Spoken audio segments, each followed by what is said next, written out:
Okay, welcome everyone to today's continuing education session.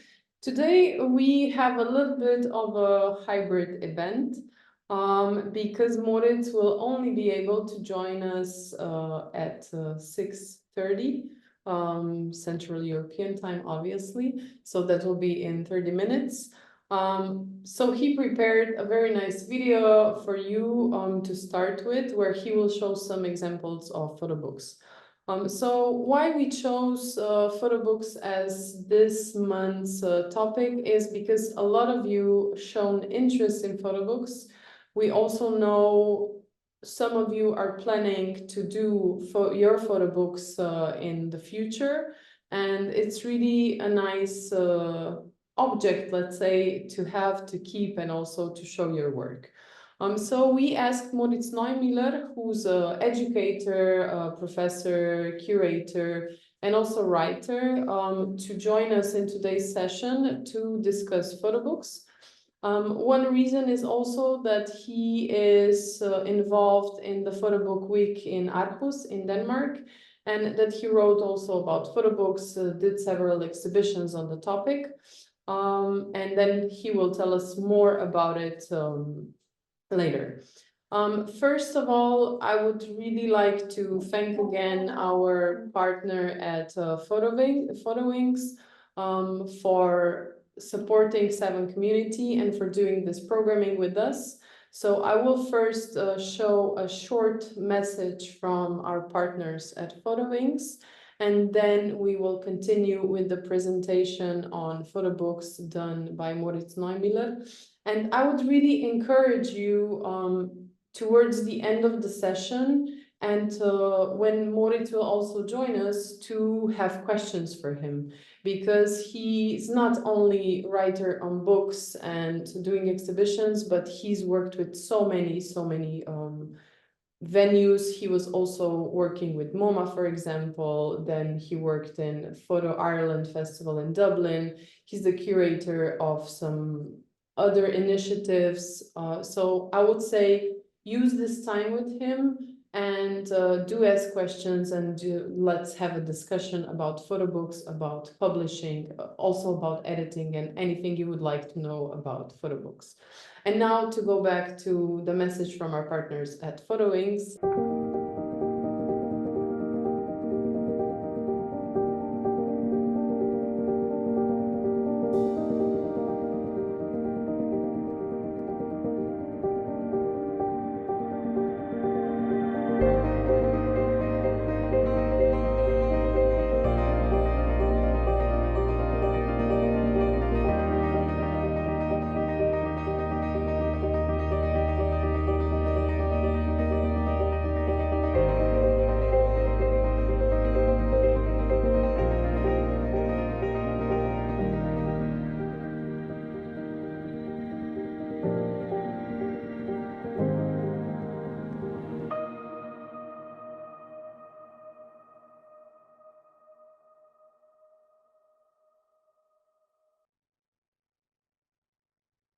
Good evening, good morning, or whatever time it might be where you are now in.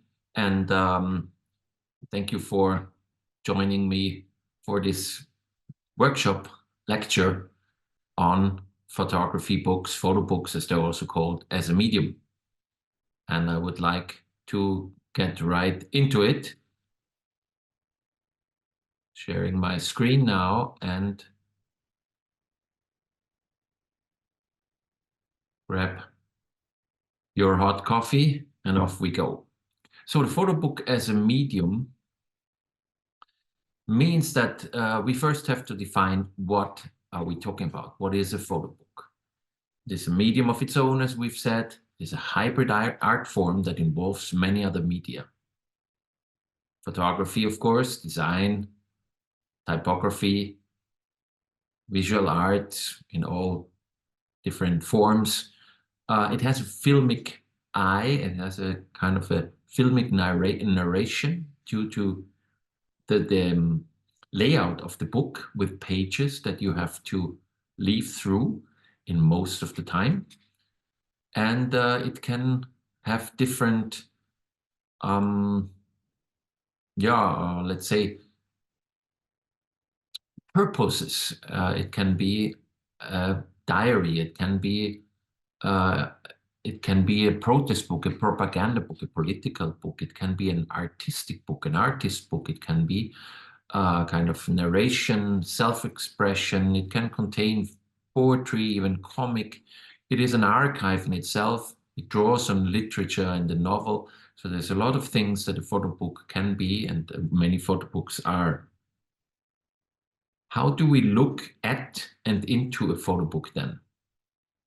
In other words, how do we read a photo book? Photo books are real objects. They are made to look a certain way. Exhibiting photo books means, therefore, visitors have to become readers. In the digital world, however, it's not you, but your device who decides how images are shown.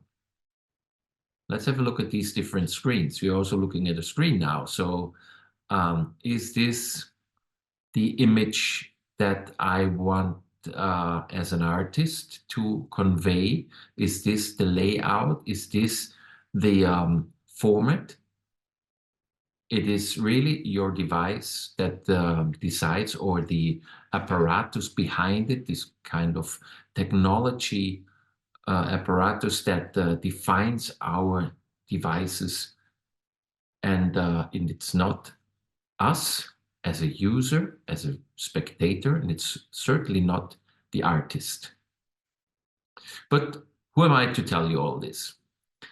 I'm a curator in photography mostly, and other related art forms, and my job is very often to mount exhibitions. Here, for example, we're preparing an exhibition on the floor, photographing and looking from kind of a stair, and the curator of the show here on the floor with the computer, Alejandro Castillote, is actually giving me instructions, and I'm giving him feedback how it looks, so that we can then mount this on the wall. This is the Daegu Biennale in Korea some years ago. And I do also portfolio reviews. For example, there at that very festival, I co-founded or was involved in for quite some years also in a Photo Island Festival, where we also had a book and magazine fair in the second edition, which was basically just a room full of books where people could come in and browse. And we also made an exhibition with Martin Parr's favorite books of the first decade of the 21st century. And here's a publication about this, which was, I think, a bit more than 30 books that he selected. And then, apart from his short statement, there was also a statement of the artist, very personal one, very often, how the book was made. I'm also involved in accessibility for the arts. Here, for example, we have an exhibition visitor, the blind child, and she's exploring art installation with gloves. And this is the exhibition. Here you see these boots back there. And here another blind visitor with a tactile map and the kit. And we often use 3D printing to convert things and make things touchable and understandable. Even paintings that then are in the museums very often, here with, for example, a sign language also. And this is one of the workshops that I did in Tunisia, for example, here with the Blind Association there, where we made different things like a bricolage from the question that I asked them is, what would you like to see? And some said a plane. So you can see there on the right two different views of a plane or the mosque, or here on the left side a certain building. And this was then presented in a tactile presentation. Here is this building again in a conventional photograph a 3D stereoscopic view, and then a computer is able to make a tactile photograph out of it, as we call it. I also have a blog called The Curatorship, and sometimes do interview books here with Bernd and Hila Becher, these photographers you might know, or a book that I did a few years ago, The Routledge Companion to Photography and Visual Culture, where, for example, we had a look at the famous photograph of the migrant mother and other photographs of other migrant mothers by the same photographer, Dorothea Lange, and who might even be more fitting, but never made it into being an iconic image in the same way. We also looked at things like wedding photography or eco-activism with a camera, for example. Chris Jordan was one of the people I interviewed, and here you have an image of the Great Wave, and when we go close, we can see it's made up of thousands of plastic parts collected from the oceans that also end up in the bellies of the albatross birds and make them die.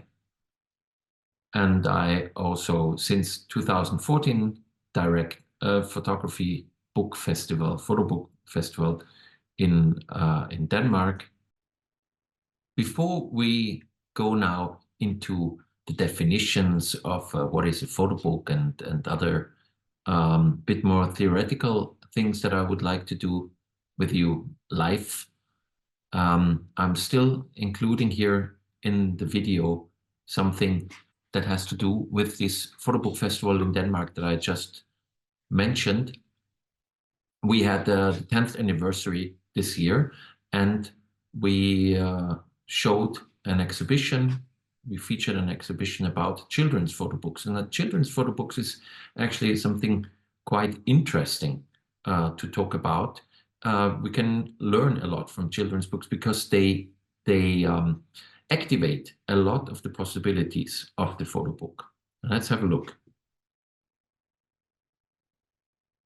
I have to share my screen.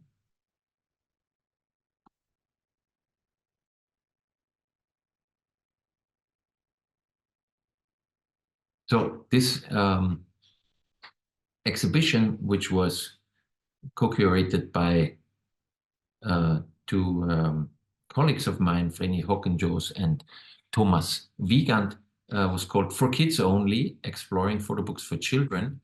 And some of the books, there was hundreds of them, and with a very interesting groundwork on how to classify them and how to analyze them. But some have to do with stories with animals, of course, and very famous one is Dashenka, where you can see here the dust jacket on the right and the book cover on the left. It came in different, and still comes in different forms. First edition, 1933. The last one that we know of is of 2022. Other books that have been reprinted a lot, for example, this Danish book called Bornenens Bilderbog. And of course, there's also a book, or there's also books on circus. For example, this Clown Ferdinand und die Rakete, the Clown Ferdinand and the Rocket. We'll have a look at both books now. Maybe before, I'll just show you a clip from the 60s about that was filmed also around the book. Actually film interpretation of when the rocket comes. So sucks, clouds, self-driving, Campervan.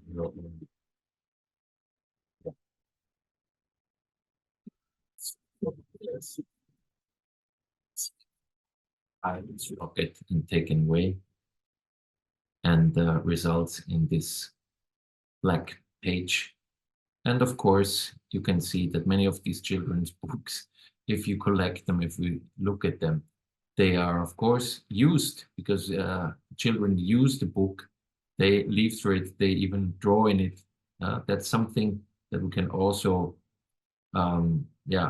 reflect upon and about. It's an interesting way of using photo books. But let's have a look first at Dashenka and then at Ferdinand. And I do not have the first version of 1933, which is also the most expensive one. I've got this reprint from, which was given to somebody in 1946, but the version is actually from, I believe, 1935. And as you can see, there is already from leafing through from back to forth, as we sometimes do. We have a text part in the beginning and an image part in the end. Here we have the little dog, Dashenka, with another dog. Might be the mother, probably is. And the story how Dashenka came to its owner, Karel, and does different things, as you probably all know what the dogs do. And here is the image part. So in the beginning, of course, little Dashenka is just a handful of dog. She sleeps a lot, is with her mother, and becomes bigger. This is the life, of Dashenka, and how she becomes bigger. And of course there are things that dogs, little small dogs do. Eats the shoe, hides, looks in the mirror, and so on. But have a look at these very interesting layouts. So these are cutouts of photographs, kind of collages. Two images here that touch each other. The layout of the image on the page numbers, as you can see here, are sometimes in the same place, sometimes they are not. Deliberately dancing sometimes on the, let's see if I find an example, and they're kind of dancing on the page. Yeah, here different positions. Here. In order to fit this image here. So it's a quite, let's say, dynamic layout. In a later version, which I believe is from 1961, we have the front of the book. This is this front paper that is here in white, that joins the book with its cover. Here is used with illustrations of little Dashenka, and we can see again the text part and things that Dashenka does, how she breaks things, and how the photographer is desperate because it's hard to make good photographs of such a quickly moving animal. Here again, a handful of dogs. The font is in black now, not in red, and we can see here the double page is used. So not only the right page, like in the first version, but the double page is activated, and of course now we can play with different things that happen in big and small, and together with a kind of an opposition on the other page. Remember the cutout here, you can see now the full photograph. So it's a different treatment of the same images, different also layout on the page. I'm not sure if I can find it that quickly now, but if you remember this image here, how it is laid out on one page and on the other. In a later version, where you have again the same illustration inside, but also a different, slightly different cover, different color, mostly have a more, let's say, sans serif, no, a more modern typo, type font, but again, you know, the same story. The photographer chasing the dog and trying to make good photographs. And when we come to the image part, you can see here pops again up this image, how it's laid out, quite similar to the version before. There's a few similarities, but also some differences. But mostly we can see again how the double page is activated to show us the dog in different constellations, positions, and activities. Another, still, we have got the dust jacket here, we can take it off, linen, where we have Dashenka. I think it's the same photograph, but mirrored. And we see, is it throwing a kiss to Kyle? And we can see that at the very beginning, we see nearly the making of Dashenka, no? The mother with her, and then alone. Again, the text part. And here we have a full page, nicely with the text to the left. And again, we have this oppositions. Here the page numbers are in these brackets, always in the same place. This is interesting here. The picture of the dog actually becomes bigger. So not only the dog becomes bigger, as we had here somewhere in the first one. Let's see if I find it. So here we have a dog that becomes bigger. Here we have an image of a dog that actually grows. So a different use of the image to say a different thing. We see that there are slight mistakes here in the binding. Probably see this here, how one page comes together with the other. These two, again, are nearly always together, but here they are on the left hand and contraposed with this image.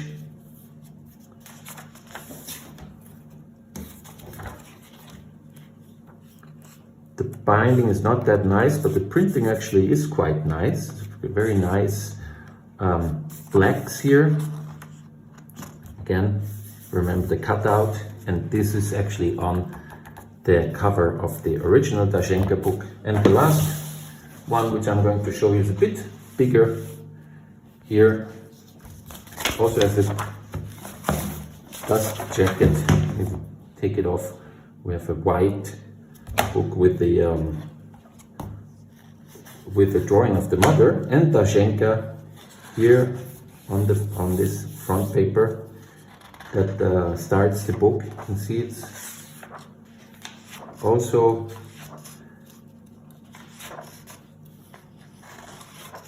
using the double page even here, to go over the double page. And what is new is white text on the image directly, or on the black here. Here actually it goes from up to down, becoming bigger. These cracks are from bad printing. And what you can also see is that the text and the image are broken up, so they are not anymore the text part and then the image part, but there are always a little text part, and then again comes a few image pages. Remember this one, and of course this one, Here you have using the full width of the page. And I'm just running through over this very quickly. But here you have all the things that you have to invest in a dog, in Czech crowns from that time. So I'm just running through this very quickly, but you can see how different uses of printing, of binding, of page imposition, of where you put the image, how you put the image on the one side, on both sides, going over the spread, how this actually changes the message of the book, the look of the book, and what the images mean in the context. So even if this is just a children's book, even this is just a very simple story about a man who has a dog and is trying to photograph it. It is also about, let's say, how the photo book as a medium can make very different things with photography as a medium. Here are the two versions that I have of this book. The first one in Czech, and it is about a clown and a rocket. The clown is called Ferdinand, and as you can see, also has a dog and a parrot, and works in a circus, and he's doing his things with children and so on. I think he's a quite frightening character, but at that time, children's taste was probably different, and they really like him. Here you can see him in the environment of a Czech, let's say, city, modern city, and all of a sudden, here comes a rocket, and the rocket is flying over his truck. He doesn't even notice, and we have a little change of the page where the rocket is shown and described, and then the rocket kind of swallows the clown's mobile home and the children and him, and they're inside the rocket, and so on. There's a robot. You'll have a look at this nice design feature of the text. So text and images are together, and then in the end they decide to go back to planet Earth, and they use umbrellas to fly down to the Earth. You can actually see this flying down also here, and goodbye. And there is a reprint or a re-edition from Germany, from Eastern Germany, of course. Clown Ferdinand und die Rakete, so Clown Ferdinand and the Rocket, and I think it's from 2 years later, something like this. Here again, you can see the cutouts, a more daring design.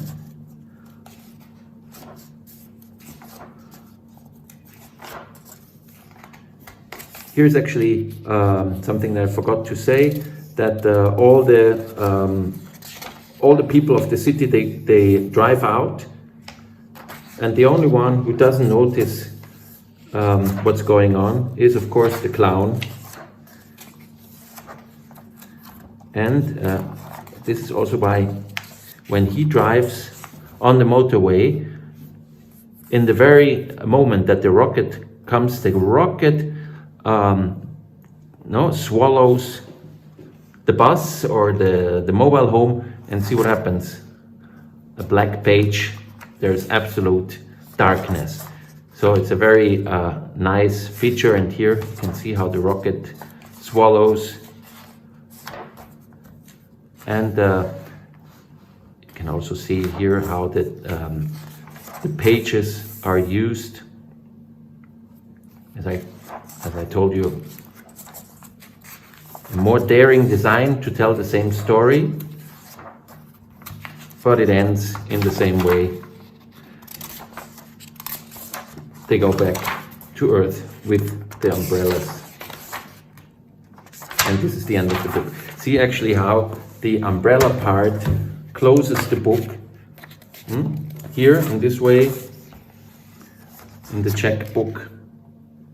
And then there is still the credits. And here in the German version, here, and boom, we're out. And we're in. We're out and we're in. Welcome. How are you? Good. Very well. So could I just continue where we left it? Please. Can I just know who I'm talking to? So how many people are more or less in the room, and how is this working? We have 40 participants, and they are all students or alumni of Seven Academy or photojournalism, Foundry photojournalism workshop. And we have this new Space 7 community to offer them continuous really support education. So yeah, they have some education in photography, and many of them I know want to do their photo books, and some did already. Good, super. So yeah, thank you for giving me the opportunity. I was busy giving another class today, and this is why we did this video thing. But I hope at least we could take advantage of that time to have a look at these two children's books. I know you probably, none of you want to make a children's book, but children's books, as I mentioned in the video, are really good example of study, because normally they are sold much more than artist books, and also the users are, very particular and very, let's say, experienced, in the medium. So a child knows what a children's book should look like, much more than probably somebody who buys a photo book and is not a photographer knows about photo books. So let's jump back to my presentation, which I'm trying now to open here. And I think we left it here before going into the videos, where I was saying that, it should be the photographer, the artist, and the user, the reader of the book, who decide how the book looks like. Or in general, the user of an image and the creator of an image should be the ones who have the right to take that decision, and not the device. Here we have a typical set of devices that are normally used in our times to use it to look at images. And of course, the format, the size, the pixelation, the color scheme, the saturation, all this is decided by an apparatus that is standing behind these machines and has mostly commercial interests to sell one product or the other, technical limitations. So it's a lot of things that influence on how we see what we see, but not the artist. And I'm arguing that the photo book is maybe one of the best media for photography to be given birth into the real world, and in the way that the creator wants them to look. So a photo book really is a medium of its own right. There are some definitions I want to run you quickly through, and I'm trying here to minimize I cannot read this very well because I see only part of my screen, but I'll try it from memory. A photo book is an autonomous art form comparable with a piece of sculpture, play, or a film.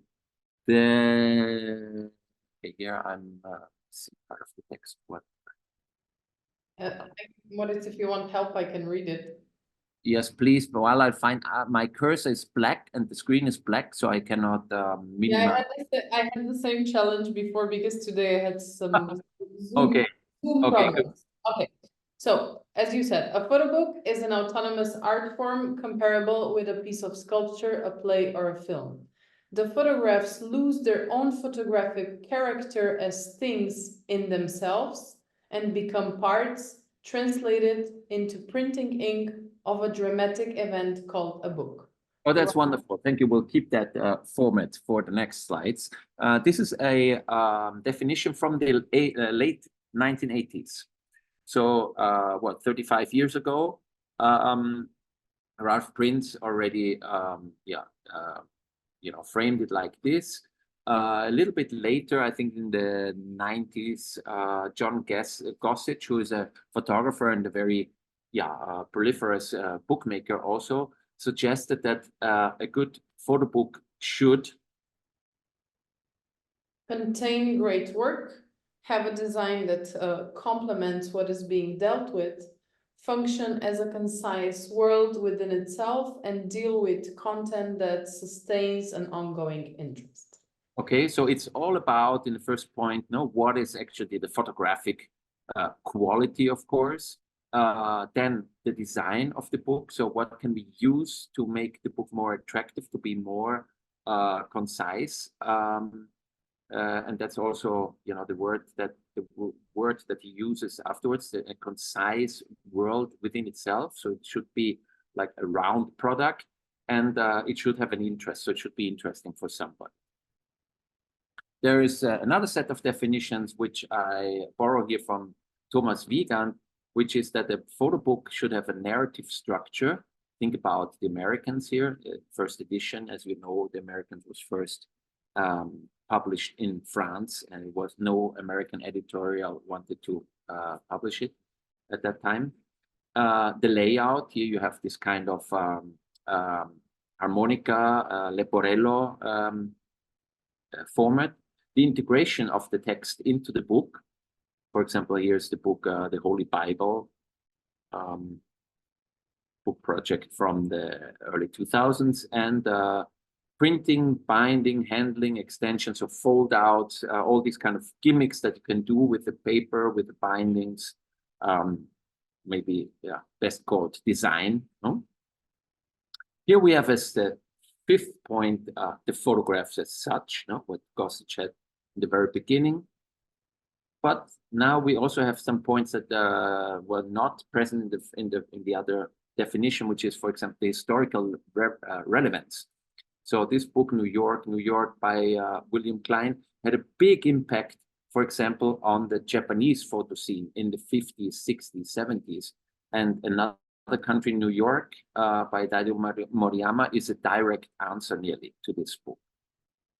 And then we also have the significance in an artist survey. So what has the artist already done so far, and where does the book stand in that creation of this personal body of work?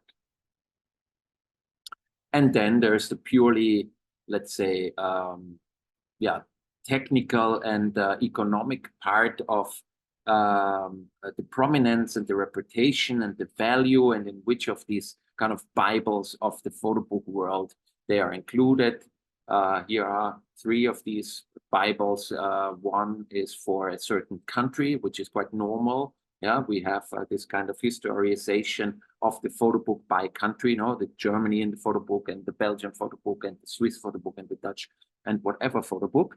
But we also have the history of the photo books by Jerry Badger and Martin Parr, which are kind of this seminal 3-volume work. And we have an earlier one here, which was done by a collector. So the early history of the photo book shows that it was actually none of these famous male photographers of photography, Talbot or Daguerre, or so a couple of other people from different countries, but most of them are either French, American, British, German.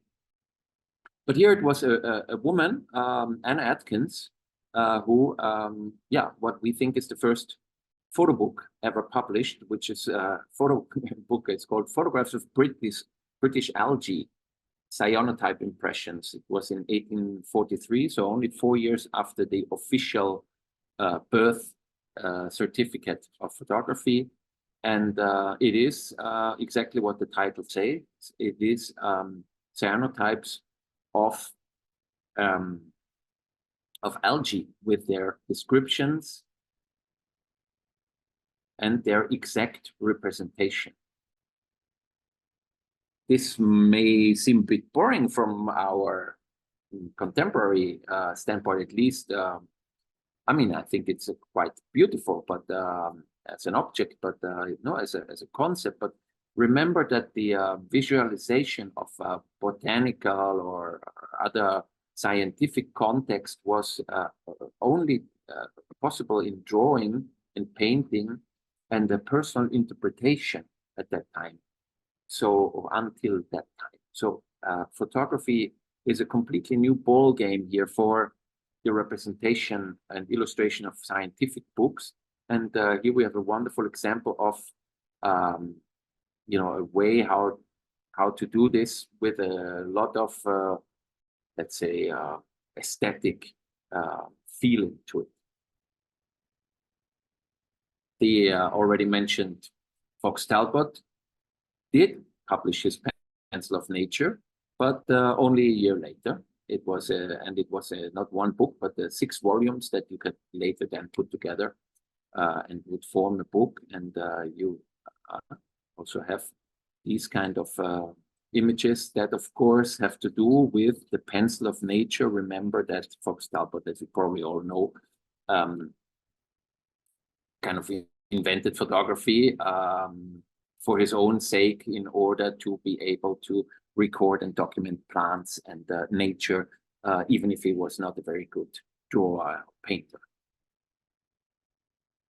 So there are these photograms, but there's also, yeah, kind of photographs with a real camera, no, with these mouse traps, little cameras that he himself constructed. Here one of Paris even, where he traveled when he found out that Daguerre also had the same idea, and he traveled to Paris also to show his invention there. And there's an interesting notice to the reader that the plates in the present work are impressed by the agency of light alone, without any aid from the artist's pencil. Yeah, so this kind of insistence on, on the direct indexical, if you want, relationship between photography and reality. Travel albums, such as this one on China and its people from the 1870s, were also big book projects at that time. And sometimes they were very successful, and sometimes they were completely ruined their authors, because some of them were quite titanic projects. This one has several volumes. I can't remember now if it's 6 or 7 or something like this. And on the left side, you see how the images are laid out on the page. I made a bit of a zoom on the right-hand side so you can see a bit more of the images. Inside and here outside of buildings. Well, there's an exception here down on the right. There's an opium smoker inside. Here you have 3, I think they're kind of local politicians, so wise men, and a collection of different objects, ceramics and bronzes and so on. Quite similar to what actually Talbot had photographed at his home. Here again, you see them. It's kind of a religious ceremony. Of course, remember that this all had to be kind of frozen for at least the second 2 or 3 or 4, depending on the sunlight. So this is why they are always very static. The book medium is very often described as a medium that has even more democratized photography as a medium. And of course, it can also be used for politics, to change something. So this changing the world with photography, or using the camera to change the world, is very often connected with the book medium, because it just, reaches out a lot. Of course, also a newspaper with a certain image can have great influence. Think about these images that have anti-Vietnam images, or different war images that have impacted a lot. Or think about the black hole photograph some 4 or 5 years ago, which was all over, and gave us a new kind of insight into science, and what science, what a black hole could look like, and so on. So, but the photo book is and was an interesting way to disseminate photographic work, and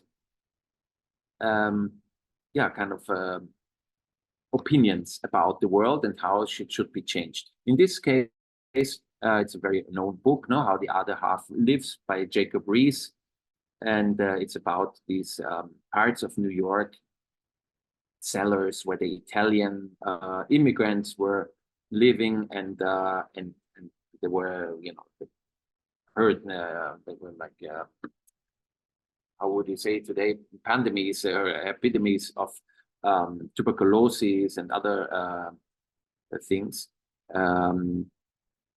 He went down into these cellars with a flashlight. He was one of the first people to use a flashlight, a very strong magnet, with this magnesium powder flashlight, and you can see how the people are blinded by this light, and they probably haven't ever seen this place with so much light. It's always lit by a candle, maybe, and so it's a very aggressive way, of course, also to intrude into this world.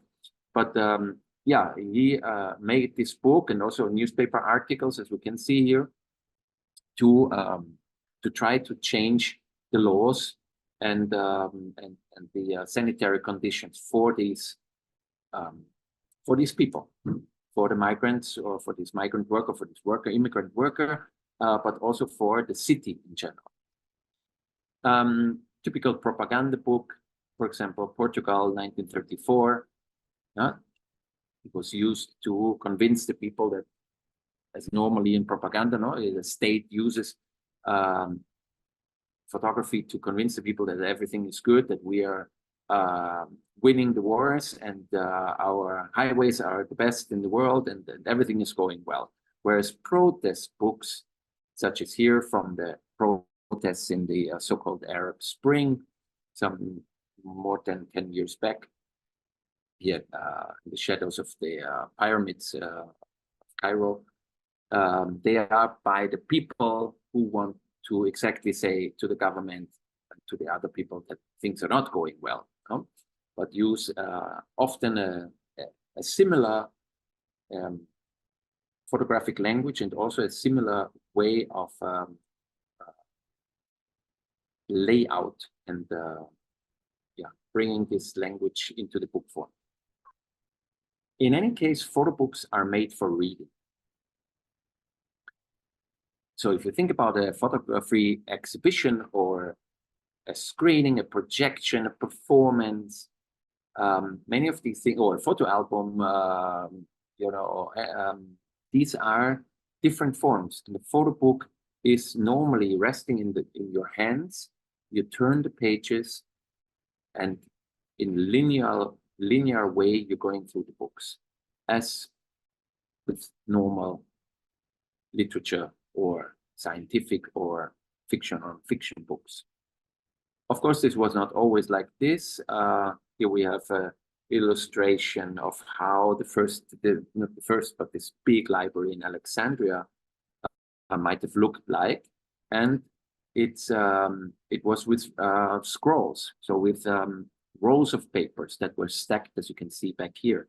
And it's only in the Middle Ages that these scrolls are transcribed in the monasteries to books, to this kind of codex book. So you can see behind this monk and the curtains, these codexes, which means a book with bound pages. But if you look closely out of this his writing desk, there's this little piece of scripture coming out, showing us what he is writing is actually based on the old scriptures, on the holy scriptures, which came in in this long rolling paper. Looks as if it was a fax machine or a printer in a restaurant where you get the or in, so it comes out here, but it really wants to show how these new books, these bound books, are actually saying the same thing. They're just transcription of the old holy texts. And yeah, here's an early fax machine where you can see, how the long paper can be used. And in other cultures, such as China, for example, there were for many years different bindings still in this long format. Interesting one here is the whirlwind binding, where you have sheets of different lengths and they are put on top of each other, and then you can roll them up, as you can see here on the left. Or the poti binding, which originally is from India, where you have dried palm leaves cut into rectangular shapes and sandwiched between wooden boards. And then you put this string in through the holes, through two holes, and as you can see, then you kind of pull, and you have a perfectly protected small publication, let's say. Even earlier format is the bamboo strips that are bound together. This is, of course, I'm sure, was used for declaration where whatever, the people were told that they have to pay taxes, or that this or that law has been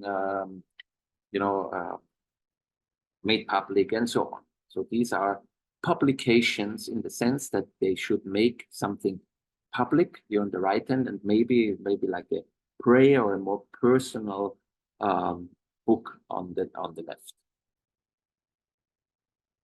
Or here is also kind of a religious book, the Lotus of the Good Law. It's a manuscript from India that is then translated, for example, here in Chinese. And look at this ingenious binding here. At the very top, there is just one string going through a hole in each page, and it's perfectly bound together, and you can use it in a pocket format for reading. Very simple, it works very well. All these bindings that nowadays you can choose from, and there are some of them, this is a bit of a fashion also, which one are used more or less, or here or there. So with an open binding, or a Japanese binding, or a Leporello format, and so on. As you can see here, for this old manuscript from the British Library, they all existed many hundred years ago already, most of them. But yeah, let's go back to this, to the scribe in his chamber, who is copying the books. You can see how they are displayed and sometimes kept as treasures. And the users, on their part, they also use these books to highlight some of the things. Not everything in the book can be important. If everything is important, nothing is important. So you, when you take or at least I did that, a highlighter. I can do it on a tablet also, but this comes from the textbooks from university. Here you highlight, and here they had these little fingers that they drew on the side of the pages and made some notes. Sometimes these fingers even were persons, became personified. They are kind of a person, here's a very long finger, no, showing to a text, or sometimes a part of text can be so important that you need 3 fingers to show it. Remember that kind of archive material from Jacob Riis. He seems to have had kind of a rubber stamp or something that with the finger also to show this. So this, yeah, and we're talking about the 19th century. So, you know, this seems to be a technique used for many hundred years, actually, in different forms. And of course, we also use the finger today to mark and to scroll and to tap and to manipulate images. We even have learned a new alphabet of how to use our fingers to manipulate the world on a small screen. But it's interesting to know that the first touch screen on a phone was actually invented by IBM in 1994. This is the IBM Simon Personal. It was a flop, so it was not a commercial success, but it actually was the first phone that had a touch screen with, with internet function, with of course telephone function, and also with kind of a map and other features, calendar, and contact books, and so on. So this is 20 years before the iPhone. And in nearly the same year, in 1993, Wilhelm Flusser wrote a book which is called Dinge und Undinge. I don't think there is an English version of it. So it would be Things and Non-Things, or something like this, phenomenological sketches. And here Nika, I need your help again, because I cannot read the text fully. This new human being that is being born around us and within us is actually handless. What remains of his hand are the fingertips with which he presses keys in order to play with symbols.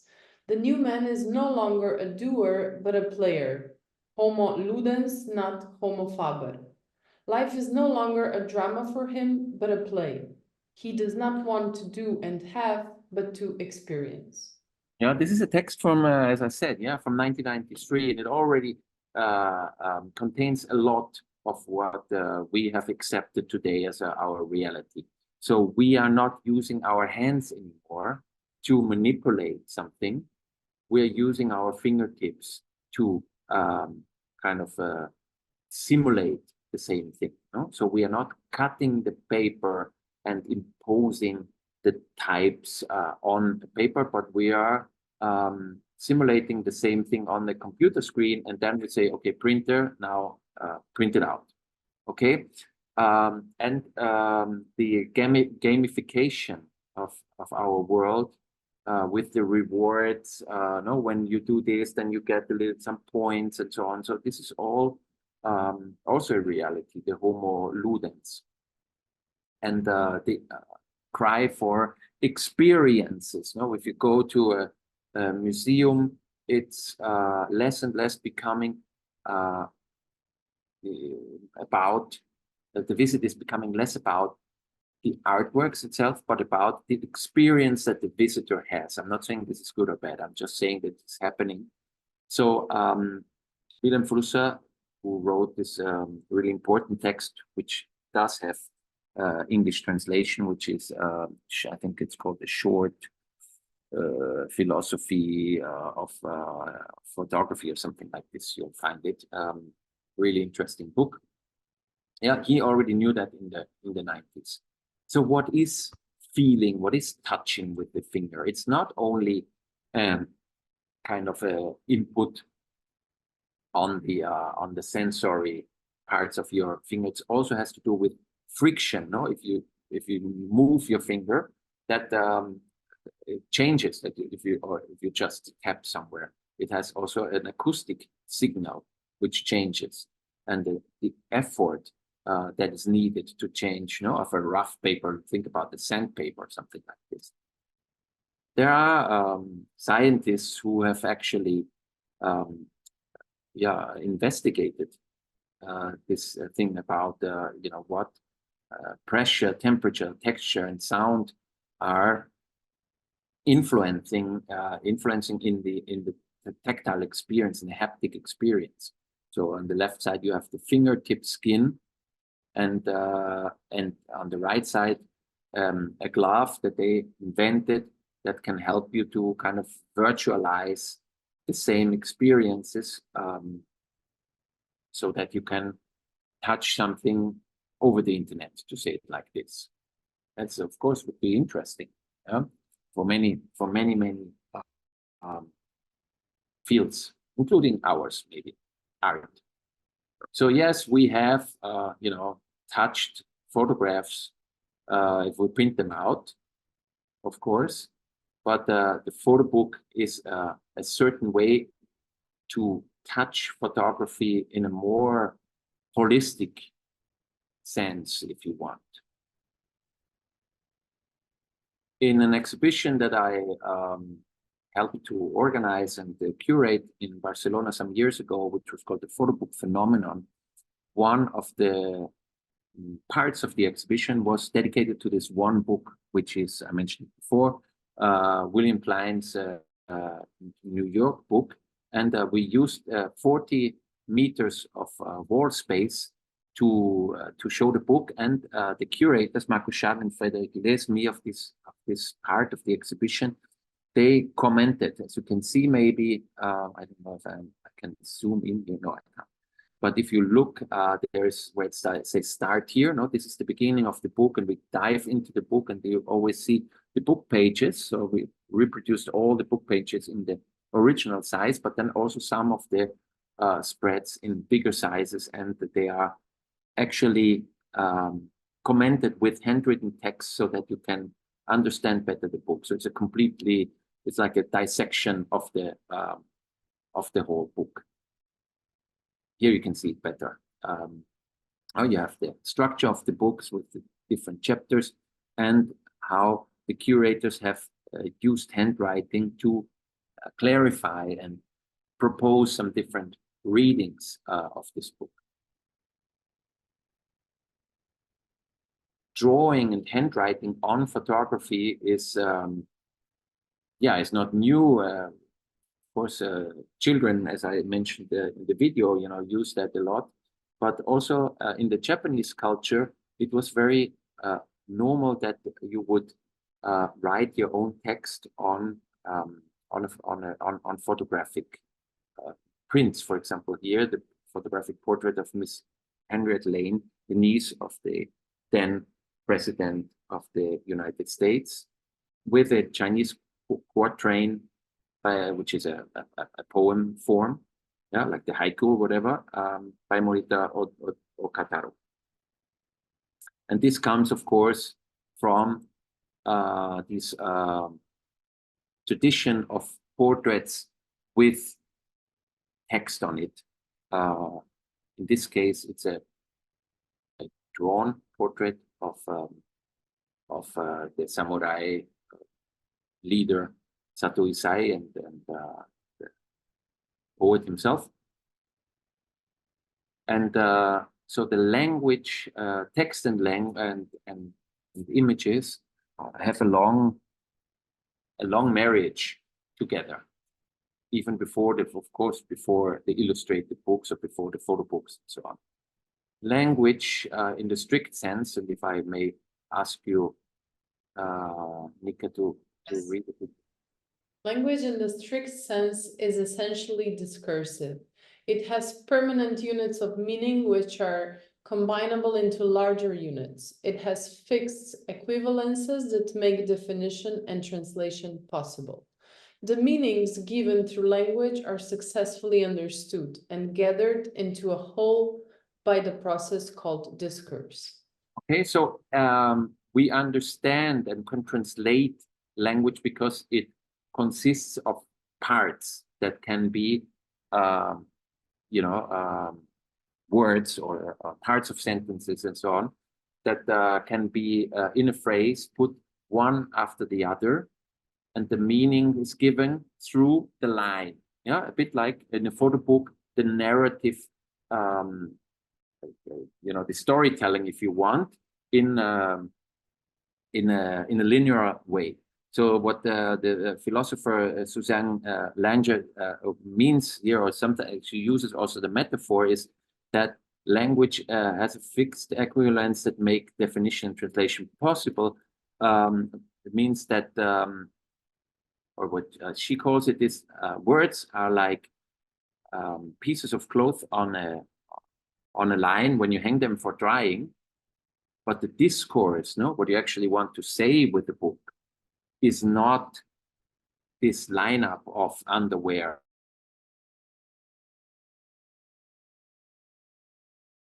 What you wear and how the clothes are wrapped around your body. I think it's a very nice metaphor, of the difference between a sentence when I speak it and the meaning of a sentence when you build it together in your head and understand it.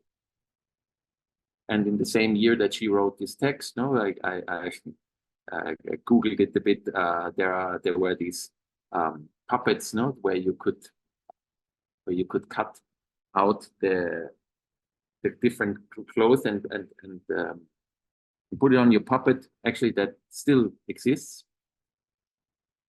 But the first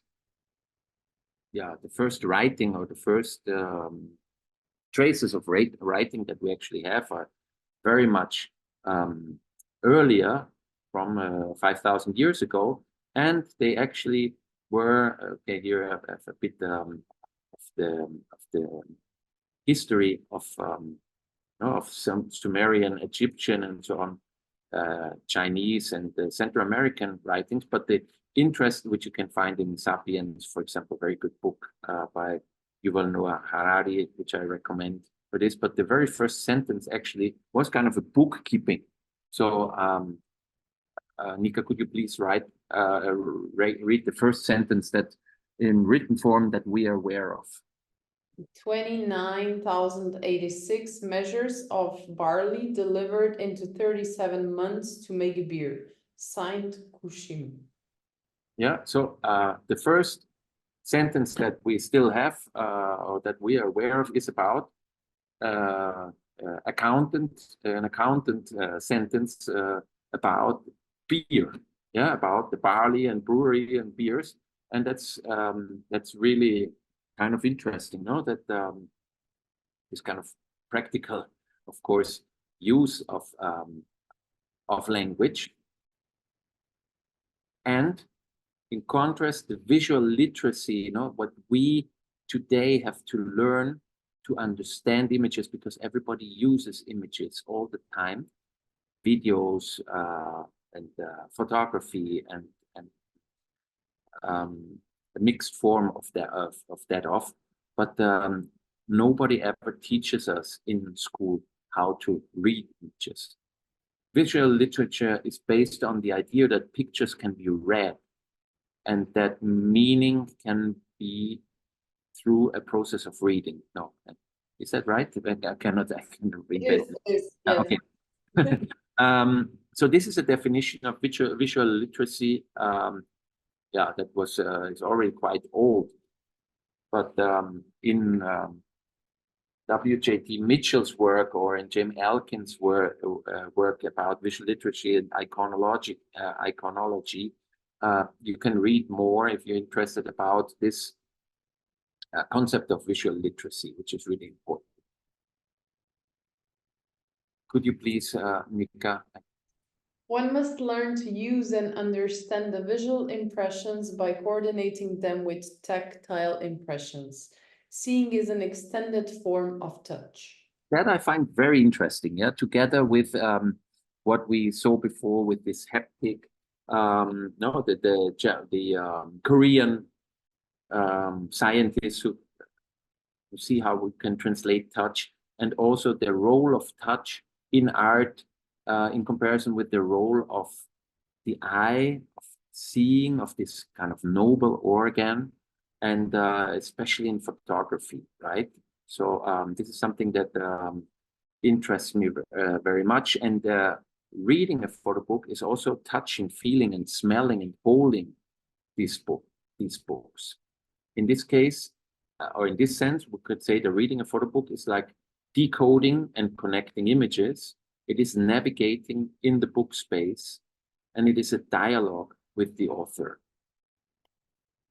And of course, a personal interpretation by you, the reader, of the material. So the photo book as a hybrid art form, which I've mentioned already, means that you can have different metaphors of how to use photography lined up in the book. For example, the film form. No? Think about American Photographs by Walker Evans, where you can see like a story of nearly like a road movie. I went quite quickly, yeah, but I go back from the city, or from a detail here. Okay, this is not the first picture, but let's take this little sequence. No, you go from here, this city on the river, going over the bridge. Okay, you maybe look down from the bridge. You go here by the cemetery. It's very interesting photograph here of the steel cities in Pennsylvania, and then you go outside to the countryside, right? So and here you are in the countryside. So this is actually kind of a filmic sequence or a TV metaphor. The last days of Franco, as seen on the Spanish television, or watched on the television, was a highly successful book on the funeral of the Spanish dictator, and then it was so successful that they made another book in the same way about the first days of the king, a year later, something like this. Here you have the quite surreal, for us nowadays, no, cover of the last days of Franco, or in his last voyage and last way, and on the right hand you can see the king that is sworn in soon after the dictator died. And see this wonderful frame around the image that suggests actually the TV screen. Here you have a double page. As you can see, these photographs were taken by photographing the TV screen. And this was a highly successful and printed in big edition books. Actually, here on the last page, you can see how the making of the book. You can see how they took the photographs inside the studio from these little screens. Last page, or back cover. And here's the other book. Go quickly through it.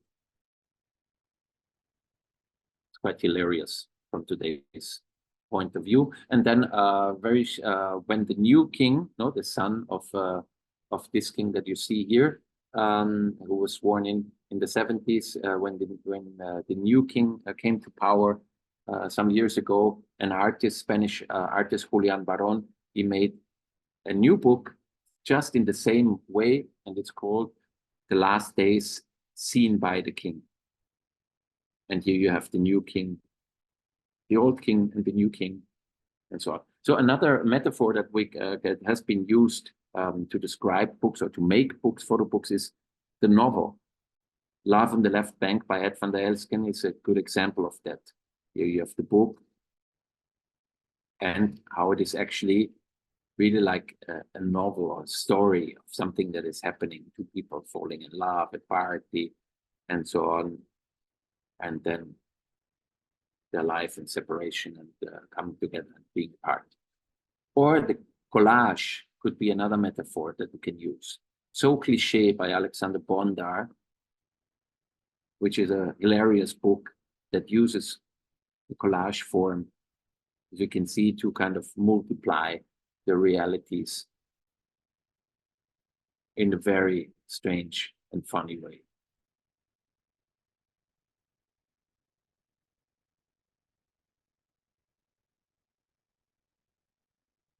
Or Studi Vandra by Vivek Manek, self-published, kind of a zine more than a book maybe, about this fictive invented technology studio from India, which produces these kind of devices, which of course are all kind of fake, of course, no? But also quite hilarious. Or the comic format that was used by Carlos Potorno and Guillermo Abril in 2015 for their comic book La Grieta, which was very successful and had a huge impact also, and it was about these different Europes that we have, no, and with the different places, with the frontier lines and all these problems that, of course, have been amplified by international politics. And maybe you can see that a bit. It has a photographic language, but then kind of a comic saturation over it, and also a comic way of telling the story. Or the diary, like album by Ana Casas Broda, which is kind of typical photo diary, which maybe some of you may have used also in your books. Yeah, even with the diary entry on the left, written diary. Strong work where she photographs herself here with her grandmother, who was also a photographer, by the way. Or archiving as a metaphor, The Investigation of Love by Lilia Luganskaya, where she kind of makes an archive of all the things that she has at home with her boyfriend, because they had to kind of document their relationship for the Dutch state, so that she gets as a Russian a visa for Europe.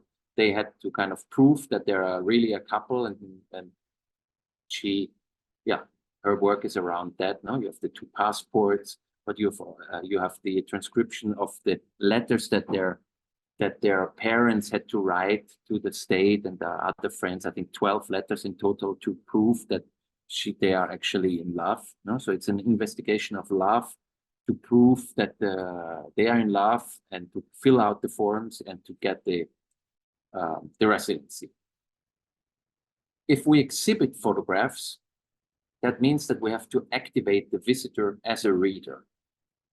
So we said that photo books are made for reading, which means that if we make an exhibition about photo books, we have to activate the user, the visitor, the spectator as a reader. There is this already mentioned example of a photo book phenomenon exhibition in Barcelona, which I want to quickly dive into a few of the aspects. I don't know, I have to look how much time I have. Maybe I give myself 10 more minutes or so, and then we start with the questions or something like this, if this is okay. Is that the right timing, or do I have more time? That would be perfect. Yeah, I think we would have to finish by 8 hour time. So 10-15 minutes, and then 15-20 minutes per question. Okay, Yep. so this is this exhibition that I curated in Barcelona. And here on the right hand, you can see that we tried to show the photo book in a very active way. No, so in the back you can see how we mounted it on the wall. The one book on the wall. On the right hand here, you see two vitrines, and above them, above one of them, the framed photographs, which were actually a second edition of the book Antlitz der Zeit, The Faces of Our Time, from August Sander, kind of a classic book. We bought a second edition and cut out the pages and mounted them as if they were kind of prints or photographic prints, because they really have the quality, and just to show that it's that you can actually accept that it has the same worth. It's the same value book page as a frame page. So this is the book. Here you can see it, with its Dutch cover and another cover. Actually, somebody has the pocket money. There's one copy now available in New York for about $25,000 if you have that. This was the price at the time was 12 German Reichsmark, which is probably I don't know, 10 or 12, 15 euros nowadays in or dollars if you want. And this is like a little publication to sell the book. This is one of the first really consistent, coherent photography projects. And maybe not one of the first ones, but one of the most important ones, of the 20th century. The people of the 20th century, as you can see, it has different chapters, so to say. The farmer, the skilled tradesman, the woman. Some of the images you maybe know already from your history of photography classes. It's interesting how it still has an impact. This is a photographer from Azerbaijan who made kind of related project, I would say, where she takes archive material of studio photography and then tries to find people who in the street who kind of personify the same, kind of a woman society, three brothers, a policeman here on the left, and here there is a policeman on the right, also from a photography project from Germany, which is now, as we speak, being done about also photographing a certain amount of people in order to typify them and making a book. It's really interesting how policemen look and pose around the world. For example, here again, this lady is also a police officer on the left. So Germany, 2023, August Sander here in the middle from 1917 or something like this, or in the in the beginning of the 20th century, and nearly the same time Martin Chambi with his two officers, police officers in the high Andes in Peru. And look how they stand, how they personify this kind of the order of the state, and that's really interesting.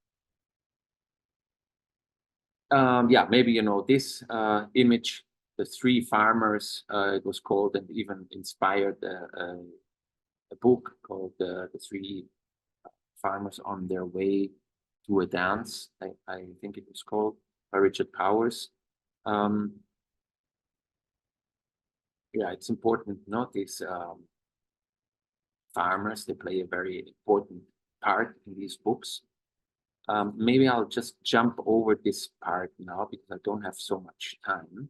I kind of use artificial intelligence to recreate the pastry cook and go back to this exhibition example we had. So look how we tried to use the vitrines with different inclinations and the wall to show books, and even with different inclinations of the vitrines to make it more dynamic, because there were more than 500 books in that exhibition. Imagine, how boring that sounds if you tell somebody, let's go to the museum to see an exhibition with 500 books in it.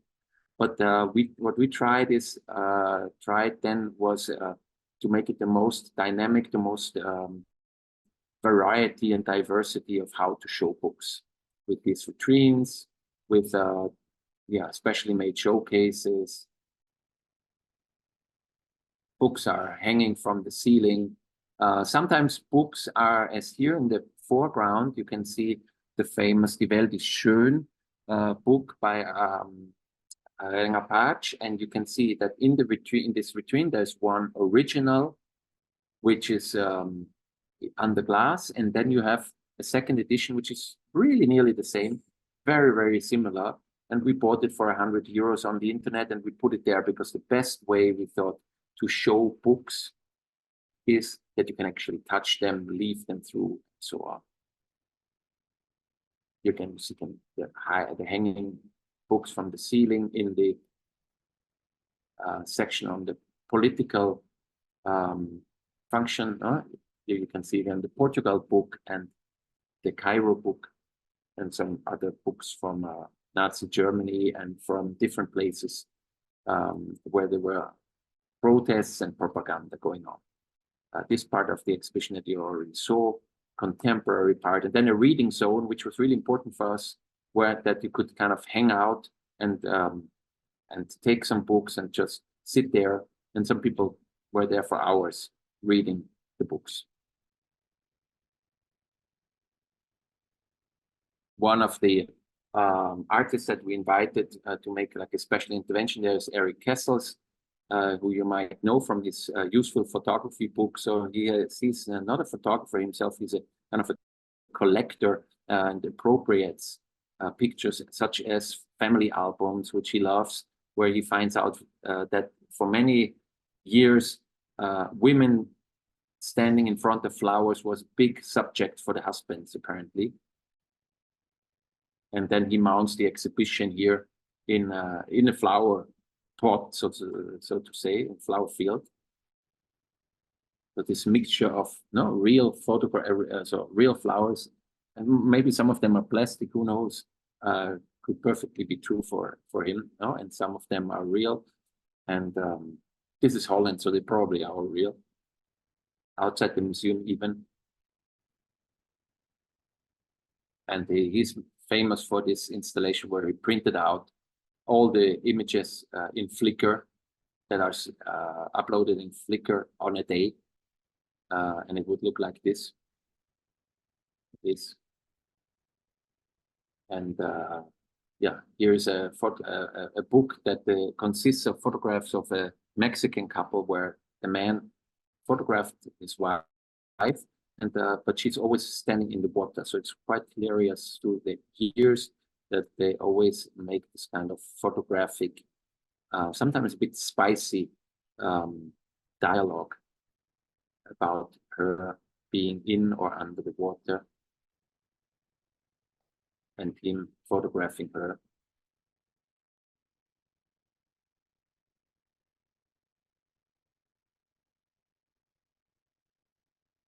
And Eric Kessels made a book actually, with this material, and he gave one copy to them, which was kind of plastified so that she could also use it in the water, which she does also. See, so she uses this, and then here's this exhibition, where they are shown also in the water, or in the photo festival of Vevey, printed out and exhibited in a lake. So these are some of the ways that you can exhibit photographs and mix the real exhibition with the photo book. And I think I'll stop here. I can always, if there are no questions or too few questions, tell you a bit about the photo book world and this festival that I direct in Denmark, where we have been working for 10 years with different exhibition formats in a library of photo books. So we started with photo books in the library. To exhibit books in the library means that you kind of take out some of the books and add some of the books as artworks. You open them. The curatorial act is to take them out of the shelves and to open them as an artwork and have them on these floating shelves.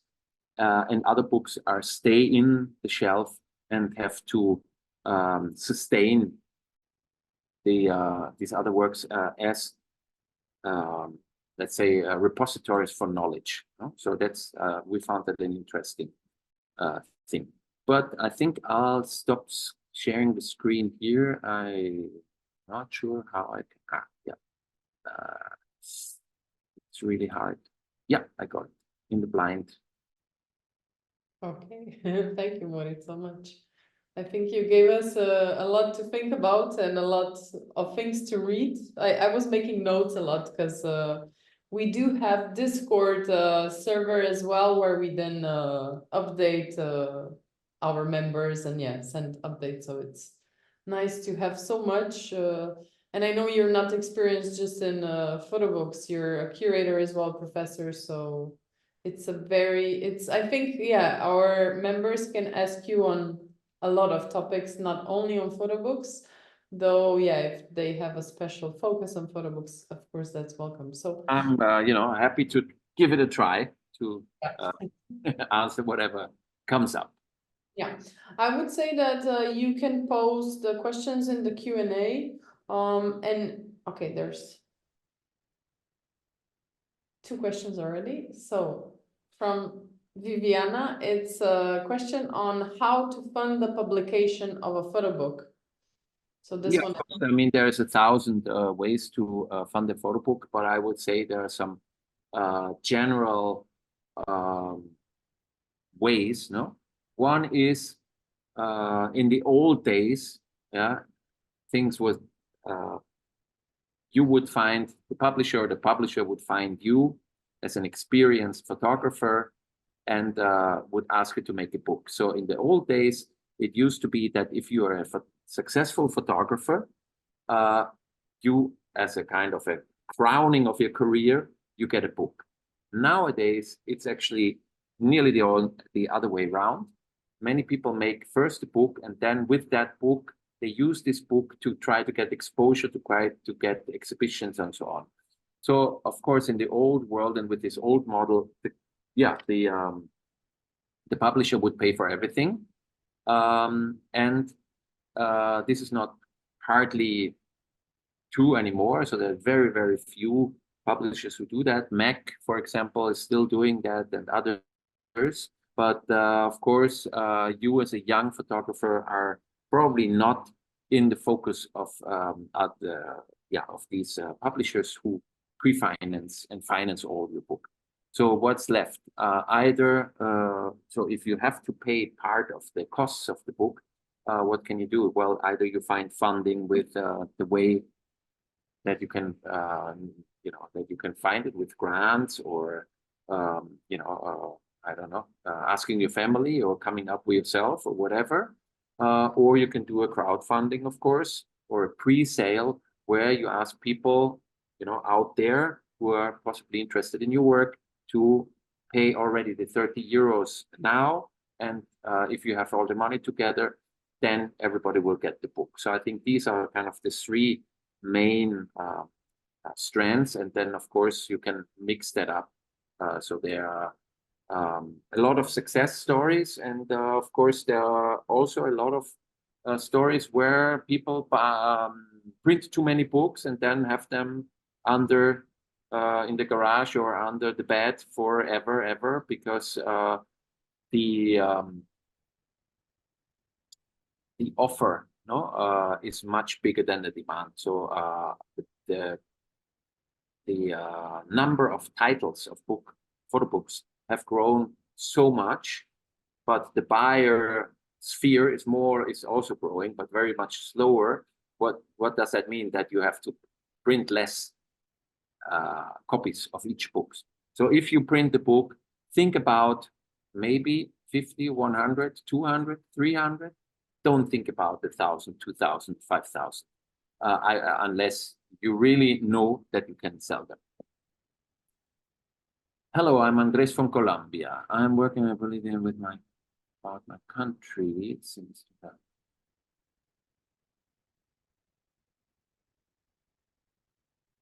Yeah, yeah, more or less the same. I mean, very often, I mean, there is,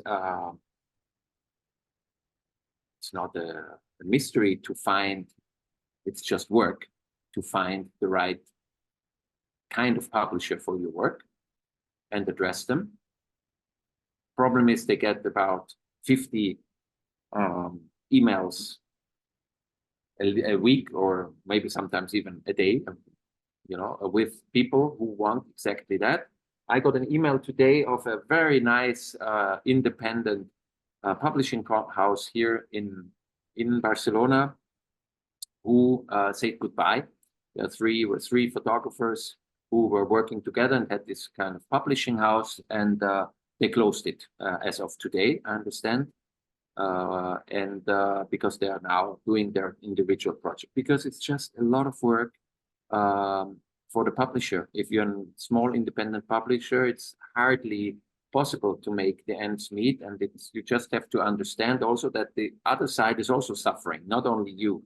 So be empathy, you know, have empathy in this search also, and think about why should that publisher take the personal risk very often, you know, with personal money and credits by themselves, just in the way that you've been working now for 5 years now on your photo books. They have been working maybe for 5 years to trying to make, you know, only to pay the bills, not even to make money from what they're doing.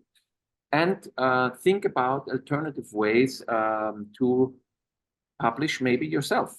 And by crowdfunding and so on. So that's the only advice I can give you. You know, invest your time in this research. It's not easy. Everybody wants the same. And there's no rocket science. There's no magic formula that I could give you now. It's just about finding the right partner, dancing partner, and having to offer something more than just the content. Because I can tell you as a curator, you know, content is not the problem. I see so many good works. There's so many great artists out there. It's really the buyers that are missing, the spectators that are missing, the paying audience that is missing, and the distribution is always the big thing. So how do you get your books to the right people?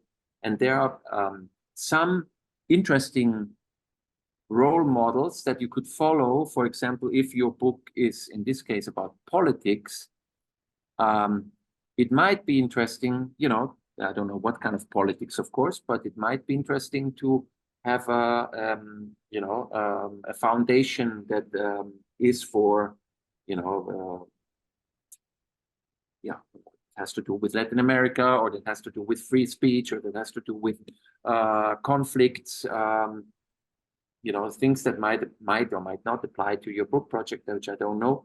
So think about what would a publisher say if you say, hey, I would like to make that book.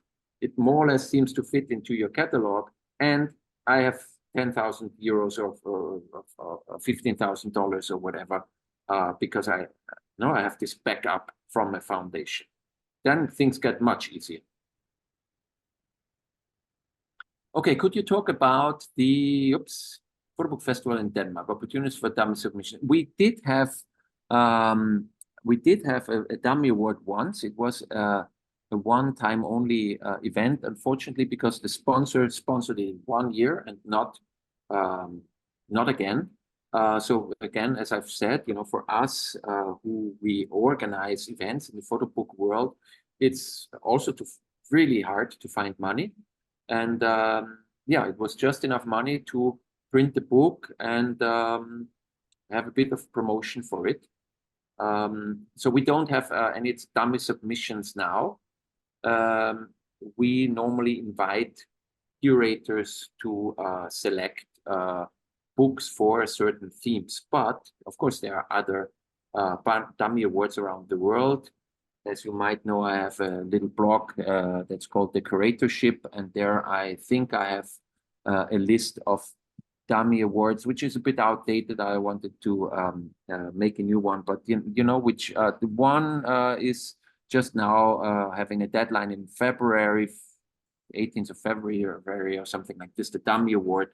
But there are maybe dozens of Dummy Award around the world, from Hong Kong to Germany to Argentina, I believe, and you know, Turkey, and yeah. So there's a lot of them where you can send your dummy. Normally, you send a video of the book, how you know somebody leaving through the book, and the PDF of the book. So these are normally, and a little text about the book. So, and in some of them, you send actually the physical book already in the first submission phase, or maybe some time later. So have a look at this. You know, once you have made this package, you can actually really easily adapt it to the different dummy awards.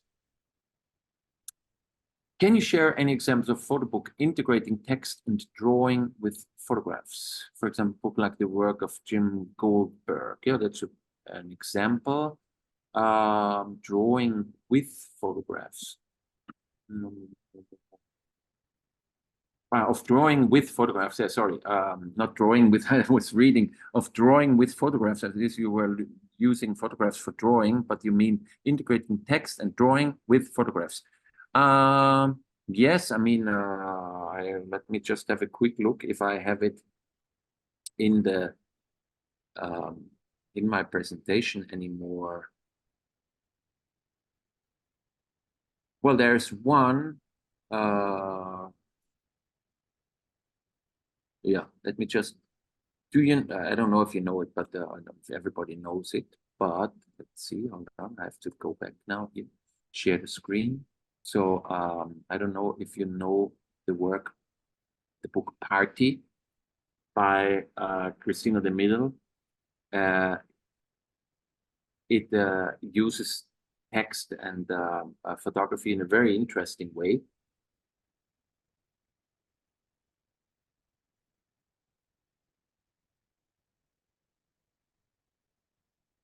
And drawing, if you want, if this, you know, drawing with the Tipex stick is drawing for you, then also this. I have a little video, I think, for this. Hold on, give me 1 second too. No, this is impossible. Sorry, I cannot. Let's see if we can see it like this. Yeah. So here you have this book, which is called Party. And it is a little red book, and it's actually a kind of a facsimile of the red book that was published in the 60s by Mao, with a text about a political statement. It was like the Bible for Chinese revolution, let's say, or movement, freedom movement, whatever you want to call it. And she tips the text out parts of the text and completely changed the text with it, no? So as we've seen before, no?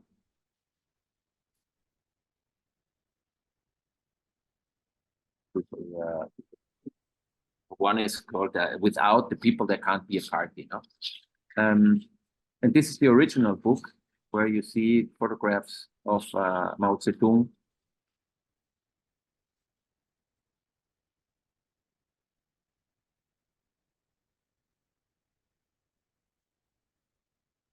So her book is kind of mimicking the design in a certain way, also the way how the format of the and the size of the images, and then of course we have this kind of quotations. I think it's called quotations from Chairman Mao, and yeah, she changed the letters, no? Quito Mansto Form Chinmeer Mao Tungens. So that would be one example that that you could have a look at, but of course there is 1,000 more. Thanks for the talk. Could you mention some references of good virtual photo books? Yeah, there was actually Christina de Middel did one from I think it's an app of her most famous book, which is called The Afronauts. And you can probably still buy that as an app for the iPad. There is a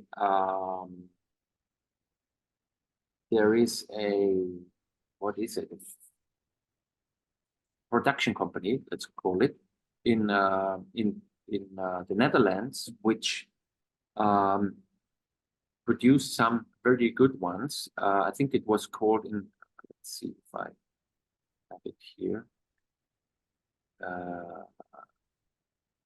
No, I don't find it here. Sorry, but I can provide the information later for your blog or whatever. But they did a really nice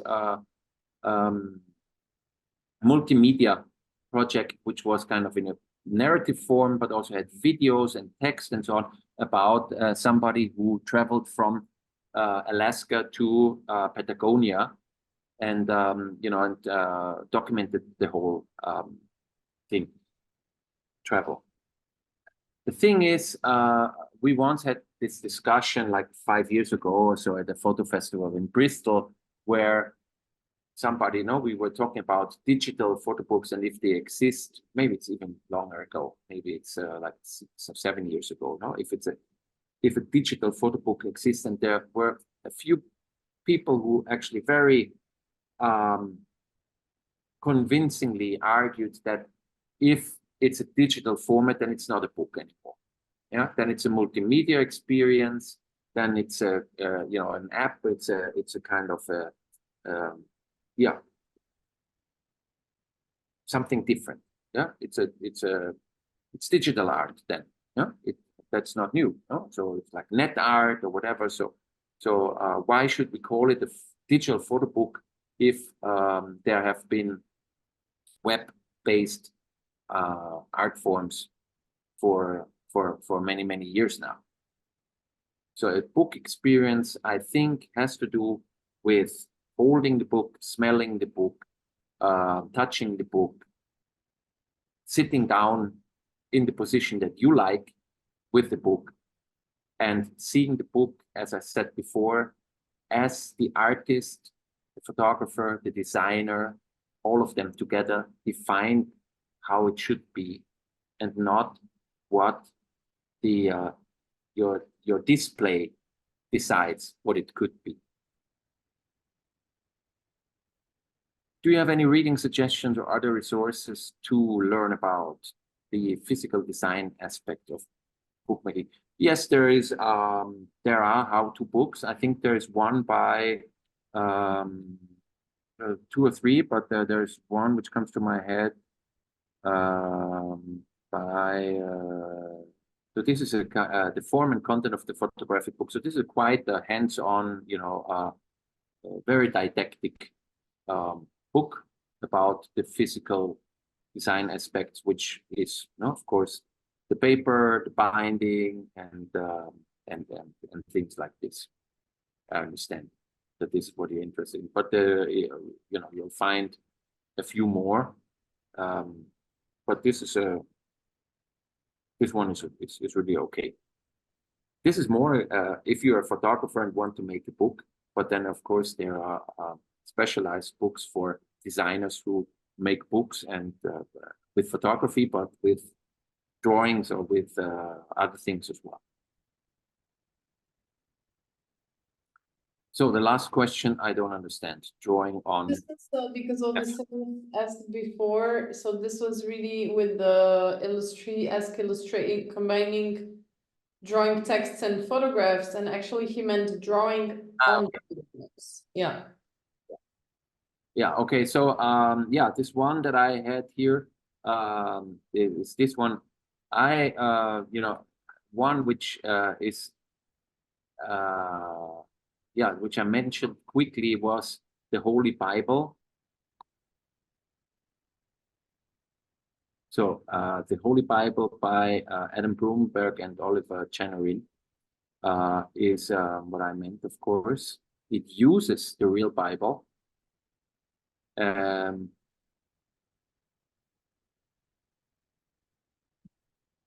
but yeah, puts text from the Archive of Modern Conflict there, and I don't know, there is no image here, but let's see if images.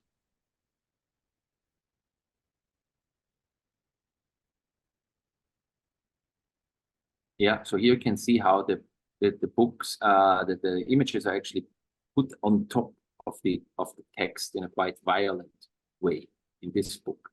Yeah, this the other book that I showed you was also a bit violent, no, by Tipexing out and covering parts of the Holy Bible, of the Holy Bible, of Maoism, of this kind of Mao's books. Yeah. But yeah, if you want, I can also put a few more examples then afterwards in the blog, in order to be able to respond. One more question. Do you think there is a clear difference between European, Latin American, African, Asian, African books? To think that each region has developed an idea, it's all the same for you.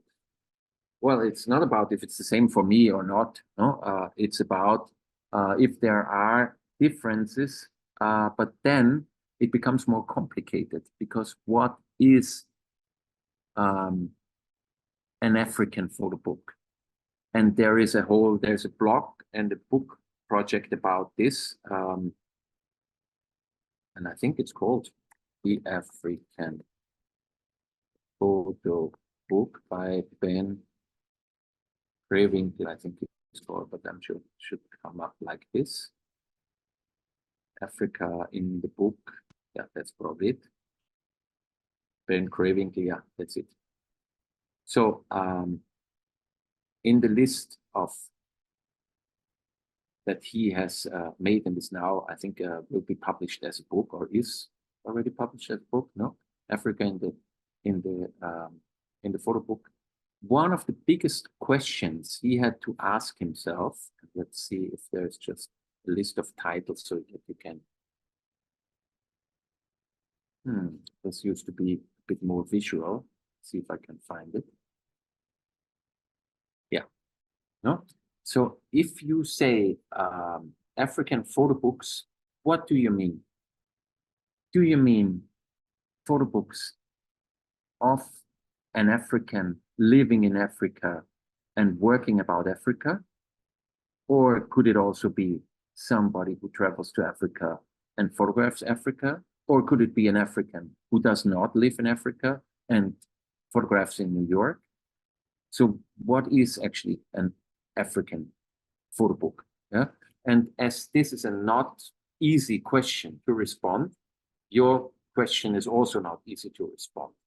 Of course, there are some differences in the tastes of the public, in the tastes of the publishers, in the ways how American photographers use middle format, the Alex Soft, like this kind of very well, or it's very different from whatever the Spanish photo book scene of the last 10, 15, 20 years, maybe even, where there's a lot of design, a lot of different things going on. And yeah, of course, they're all different, but there are no limits that are very easy to trace, because, you seem to be from Spain or Latin America, or maybe you're not, or you just got a name that looks like as if, or maybe you live in New York, or maybe you whatever. So it's really, I'm an Austrian who lives in Spain, and I direct the photo book festival in Denmark, and so who are we, and what are our books? So can we really pinpoint it down like this? No. But of course, there are some trends, and there are some things that, of course, there are certain things that define a region. But just as literature, painting, dance, music, and local customs do, photo books do the same. Thank you for this, Moritz. I think we had quite a lot of questions, and I would really like to thank you first to share all your resources, because I think it will be really a rich library that we will have from this discussion. So really appreciate that. And also, thank you for making the first intro video. It's the first time we had this format, but I think it was great to showcase really how photography can be used in different ways in the same book.